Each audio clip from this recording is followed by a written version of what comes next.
Welcome back to my channel stories with Kannayya. ఎలా ఉన్నారు అందరూ? బాగున్నారా?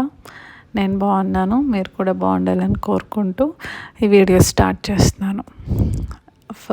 ఫస్ట్లీ ఈ పిక్లో ఈ డ్రాయింగ్లో ఉన్న ఎలిఫెంట్ ఎలా ఉంది? బాగుందా? నేనే డ్రా చేశాను. ఇది గీయడానికి నాకు 2 days పట్టింది. డ్రా చేసి దానికి కలరింగ్ అంతా వేయడానికి. కన్నయ్య నుంచి తప్పించుకుంటూ కన్నయ్య కలర్స్ తీసేసుకొని దొంగతనం చేసి వేశాను. నచ్చితే ఒక లైక్ చేయండి ప్లీజ్, షేర్ చేయండి.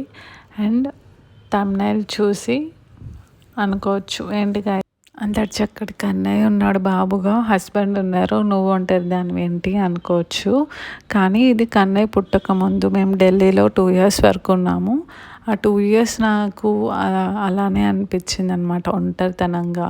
హస్బెండ్ ఉన్నారు, ఆయనకి ఏంటంటే షిఫ్ట్స్ మార్నింగ్ ఆఫ్టర్నూన్ నైట్ ఆ షిఫ్ట్స్ ఉంటాయి అన్నమాట. దట్టు మేమున్న ఫ్లోర్లో, అంటే మేమున్న అపార్ట్మెంట్లో 7 families ఉండేవాళ్ళు. మేమున్న ఫ్లోర్లో ఆ 7 familiesలో మేము ఒకళ్ళం. సో ఆ 6 families ఎవ్వరు లేరు అనమాట, ఫ్యామిలీసే. కానీ అందరూ 2 డెలివరీస్కి వెళ్ళున్నారు. మిగతా 3 ఏదో వాళ్ళ కోర్స్ అవి ఇవే ఉంటాయి కదా, వాళ్ళు అటు వెళ్ళున్నారు అనమాట. అనేది నాదుడు కనిపించకుండా అలా. ఇప్పుడు నేను ఎలాంటి సర్కమ్స్టెన్స్లో వచ్చానంటే కాలేజ్లో అయితే ఫ్రెండ్స్ ఉండేవాళ్ళు. ఇటు ఆఫీస్లో చూసుకుంటే ఒక 100 members కొలీగ్స్ ఉన్న కంపెనీలో నేను వర్క్ చేశాను.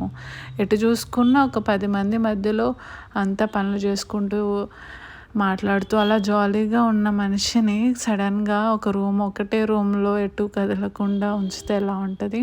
అలా అయిపోయింది నా పరిస్థితి. అమ్మ వాళ్ళ ఇంటికి వద్దామంటే పక్కన రోడ్లో కాదు, 24 hours జర్నీ చేస్తే కానీ ఢిల్లీ నుంచి హైదరాబాద్కి రాలేము.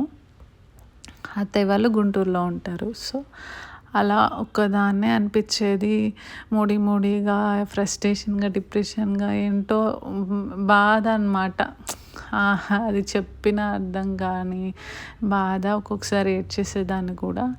సో అలా టీవీ ఉండేది కాదు, టీవీ చూసుకోవచ్చు కదా, లేదా ఇంకొక జాబ్ అప్లై చేయొచ్చు కదా అంటే 1 year 1 yearలో ఇంకా ట్రాన్స్ఫర్ ఉందనంగా ఎవరు జాబ్ ఇస్తారు ఒక 1 yearకి?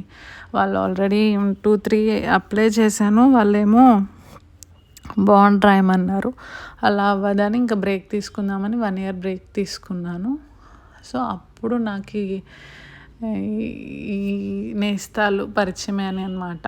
ఇవన్నీ నేనే చేశాను, నేనే డ్రా చేశాను. ఇది మళ్ళీ అవి ఇవి కొని ఖర్చు ఏం కాదు, ఇంట్లో ఉన్న వాటితో క్లే చేసుకోవడము, ఒక పెన్సిల్ ఎరేజర్ ఉంటే డ్రాయింగ్ అలా. అసలు నాకు వాళ్ళు కూడా తెలియదు డ్రాయింగ్లో. అలాంటిది నాకు ఈ సిచ్యువేషన్ నాలో ఉన్న టాలెంట్ని నాకు పరిచయం చేసింది. ఈ డ్రాయింగ్స్ అంతా ప్రతి ఒక్క సిచ్యువేషన్ నేను అలా మలుచుకొని చేసుకున్నాను. ఇది మా మ్యారేజ్ డేకి గుర్తుగా ఇలా డ్రా చేసుకున్నాను. సో ఇలా ఈచ్ అండ్ ఎవ్రీథింగ్ నేను అలా డ్రా చేసుకోవడం నాకు హ్యాబిట్ అయిపోయింది. ఈవెన్ ఏదైనా అకేషన్ ఉన్నా ఇలా డెకరేట్ నేనే చేసుకుంటాను. సో ఇలా నేను ఓవర్కమ్ చేసుకున్నాను అనమాట నా ఒంటరితనాన్ని. ఇది నా వీడియో. హోప్ మీకు నా డ్రాయింగ్స్, నా డైస్ నచ్చినాయి అనుకుంటున్నాను. ఒకవేళ నచ్చితే ప్లీజ్ ఒక లైక్ చేయండి, షేర్ చేయండి, కమెంట్ చేయండి. Thank you.